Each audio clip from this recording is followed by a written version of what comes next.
Welcome to Democracy Now!, democracynow.org, the War and Peace Report. I'm Amy Goodman.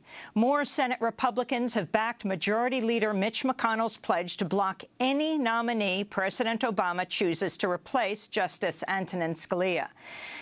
Scalia died on Saturday at a hunting resort near Marfa, Texas, at the age of 79. Republicans are threatening to stall his replacement until a new president is in place 11 months from now. The White House has noted none of the last 12 Supreme Justices to be confirmed had to wait more than 100 days for a vote. 4 U.S. journalists detained in Bahrain on Sunday have been released following an international outcry. Anna Therese Day and her camera crew have reportedly been charged with illegally assembling with the intent to commit a crime. Bahraini authorities accuse them of falsely representing themselves as tourists and claim one of the journalists participated in an attack on police. Bahrain is a close ally of the United States, home to the U.S. Navy's Fifth Fleet. In Egypt, newly released documents show the senior police officer investigating the death of Italian student Giulio Regeni has a prior conviction related to the torture and killing of a prisoner. Regeni, who wrote about Egyptian labor unions for an Italian newspaper, was found by the side of the highway naked from the waist down, his body showing signs of horrific torture. Reuters reports Khaled Shalabi, who is investigating Regeni's death, was one of 4 people charged in 2000 over the torture and killing of another person at an Alexandria police station. On the campaign trail, Democratic presidential candidate Bernie Sanders has launched a petition against the Democratic National Committee's quiet lifting of a ban on donations from federal lobbyists and political action committees. The rules were introduced by then-candidate Barack Obama in 2008. But the Washington Post reveals the DNC quietly lifted the rules at some point during the past few months. Critics say the change could boost Sanders' rival Hillary Clinton, whose joint fundraising committee with the DNC has raised about $27 million. Bernie Sanders continues to face questions over his dismissal of the possibility of reparations for slavery. On Friday, at a Black America forum organized by Neighborhoods Organizing for Change, Sanders was questioned by Felicia Perry. I know you're scared to say black. I know you're scared to say reparations because it seems like every time... Ma'am, I don't think that's a fair I'll let you statement. finish as well. But it seems like every time we talk about black people and us getting something for the systematic oppression and exploitation of our people, we have to include every other person of color. When you have, and you and I may have a disagreement on this, because it's not just black, it is Latino. There are areas in America, in poor rural areas, where it's whites. So what I've said black 50 times, all right? That's the 51st time, all right? But this is a national issue. That's Bernie Sanders responding to an audience member who yelled, "Say black," at the Black America Forum in Minneapolis. Sanders went on to say he would invest in African-American communities. Former President Bill Clinton drew attention for his comments on race while campaigning for his wife Hillary in Tennessee on Friday, after he was introduced by Democratic Tennessee Congressmember Steve Cohen as a, quote, heck of a stand-in for the first black president. Clinton told the crowd in Memphis, quote, "We are all mixed race."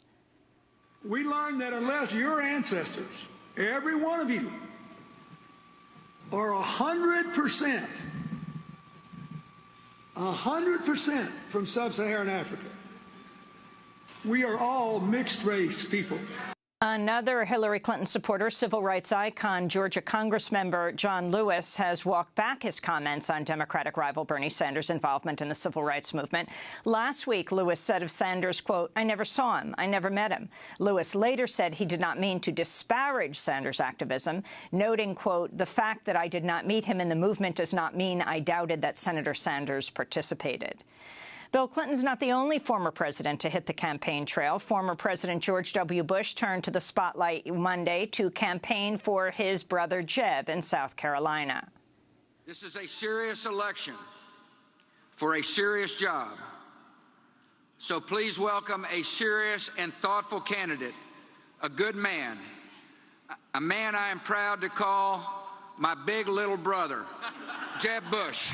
George W. Bush's appearance came after Donald Trump slammed the former president for invading Iraq, calling the war a, quote, big, fat mistake, and saying that George W. Bush lied to get us into war. The Brazilian state of Rio Grande do Sul has suspended the use of a larvicide after reports pointed to a potential link between the chemical and the devastating birth defect microcephaly. Brazil has seen a spike in microcephaly cases thought to be linked to the mosquito-borne Zika virus.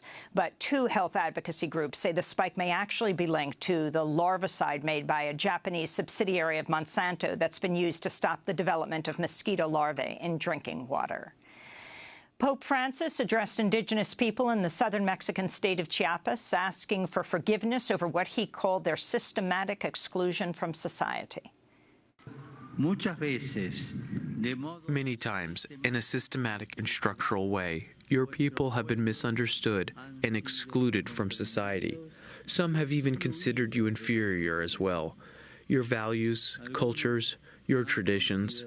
Others, dizzy with power, money, and market laws, have robbed you of your lands or have taken part in actions that contaminate the land. Pope Francis is expected to end his trip to Mexico Wednesday with a visit to Juarez along the U.S.-Mexico border. Ahead of his visit, families separated by U.S. immigration policies lined up to reunite with each other through the border fence. The British government is planning to ban public institutions from engaging in boycotts, including those aimed at pressuring Israel over its occupation of Palestinian lands.